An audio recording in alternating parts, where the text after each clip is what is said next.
երկու բառել ասեմ ու ավարտեմ ու երկու ծրագրել կարճ անդրադառնամ ու փորձեմ պատասխանել հարցերին։ Մյուս ծրագիրը, որի մասին արդեն շեշտվեց, դա բնակարանային ապահովման ծրագիրն է մեր հայրենակիցների համար, որոնք տեղահանվել են Ղարաբաղից։ Այս ծրագրի ընդհանուր չափը գնահատվում է մոտ 800 միլիարդ դրամի շրջանակներում։ Եվ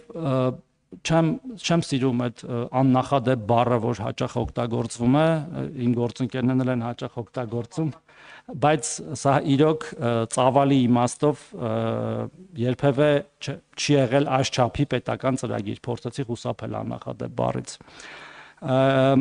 Մենք նաև ամենօրյա ռեժիմով աշխատում ենք մեր հայրենակիցների հետ, փորձելու լուծել են խնդիրները, որոնք ծագում են ծրագրին դիմելու շրջանակներում, որպեսզի հնարավորինս շատ քաղաքացիներ օգտվեն այս ծրագրից, եւ ուզում եմ ներկայացնել էլի այսօրվա վիճակագրությունը մի քանի օրվա։ Ծրագրի շրջանակներում արդեն ստացել են հավաստագիր 3202 ընտանիք եւ 12826 անձ, այսինքն ընտանիքներ եւ ֆիզիկական անձանց թիվն էլ գիտենք, եւ որոնցից 1198-ը կամ 1200-ը եւ 5242-ը արդեն իրացրել են իրենց հավաստագրերը եւ բնակվում են իրենց սեփական տներում։ Իհարկե մենք նաև մոնիտորինգի ենք ենթարկում ամենօրյա ռեժիմով եւ վերլուծում ենք, թե ինչպես կարող ենք ծրագիրը առավել բարելավել եւ օրինակ հենց այսօր կառավարության նիստում որոշ փոփոխություններ արել ենք, թեև նախարարության կայքով հրապարակել ենք, բայց կուզեմ նաև այս ֆորմատով ներկայացնել, որ ծրագրի շահառու միավորի կազմում պարտադիր լինելու պայմանը չի տարածվի ընտանիքի այն անդամների վրա, ովքեր դատարանի վճռի հիման վրա ճանաչված են անհայտ բացակայող, մինչև այդ մենք այդպես խնդիր ունենք, որ չեն կարողանում օգտվել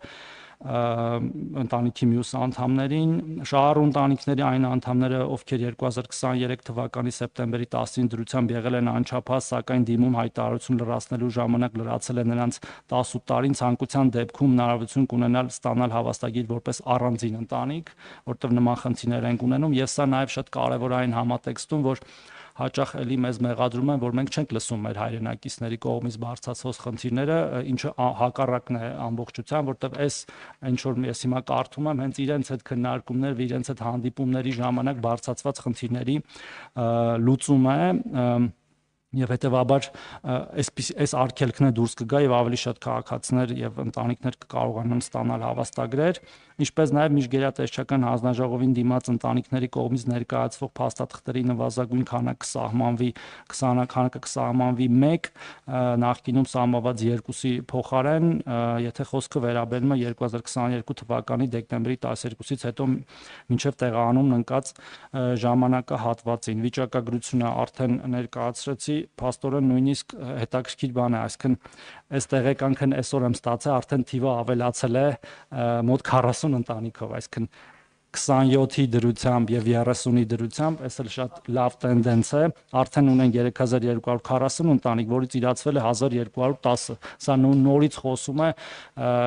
ըստ էության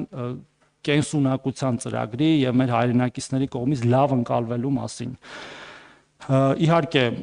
կլինեն նաև այլ փոփոխություններ ընթացքում, երբ որ մենք կտեսնենք, որ խնդիրներ կան եւ կլսենք մեր հայրենակիցներին, բայց այս պայդրությամբ ծրագիրը կարող ենք արձանագրել, որ բարեհաջող գնում է։ Մի կարճ անդրադարձել անեմ հաշմանդամության